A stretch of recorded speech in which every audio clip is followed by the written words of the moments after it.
But being empathetic also means you just have to build really, really strong shoulders, because it means you start carrying the world on your shoulders.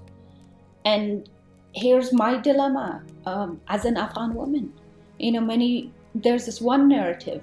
There's only one version of, oh, the Taliban are horrible monsters. They're, they're extremists. They hate women and they want to kill women and mute women. Well, all of that is, I'm not denying any of that.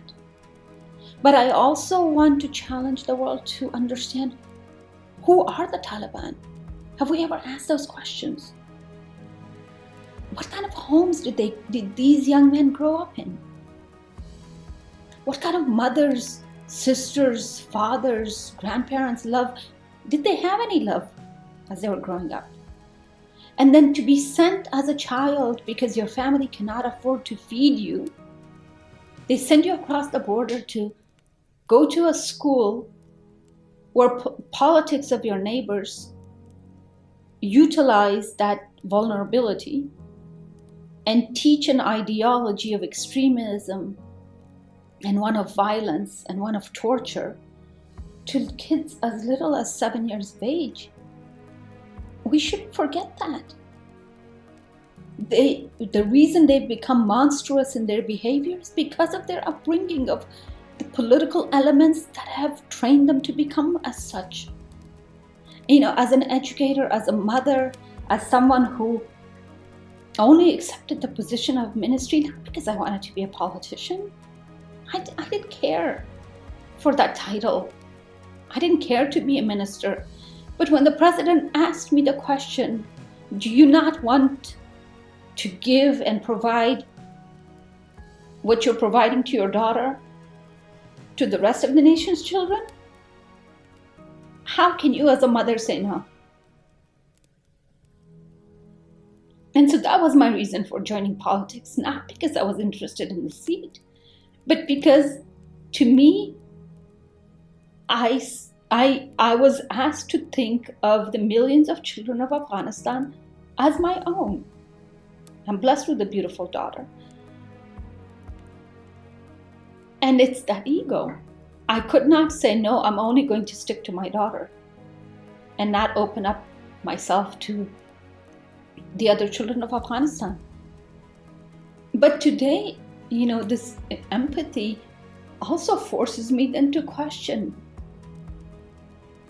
why do we allow communities and politics to train young people, and then in our particular case, young men, and most of the time it is young men, unfortunately,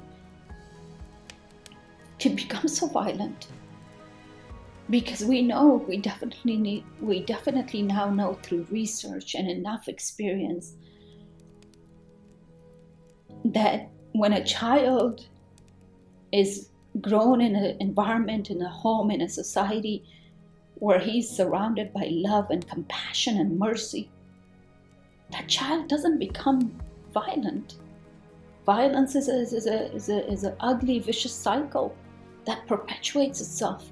And so if we do know that there are political entities that are funded through sources where we know where the funding comes from, and taking advantage of poor children because their families cannot afford to feed them, and train them to become the monsters that we see today, then how can I not have any sympathy for them? And how can I expect them to have the same democratic values and the understanding that I've had the privilege of here in America? This is, to me, we live in an unfair world where we know the reasons behind why things happen, yet we don't do enough about going to the core of the issue and only start penalizing people who are produced as a result of what that core is. And everybody knows where the core is. Everybody knows who funds the core. And yet, politics prevent us from talking about it because it's not good. We don't talk about our allies in bad ways.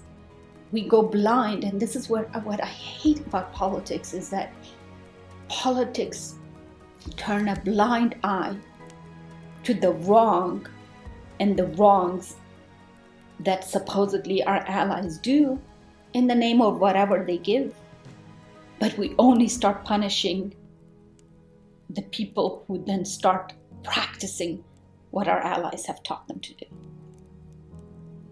And to me,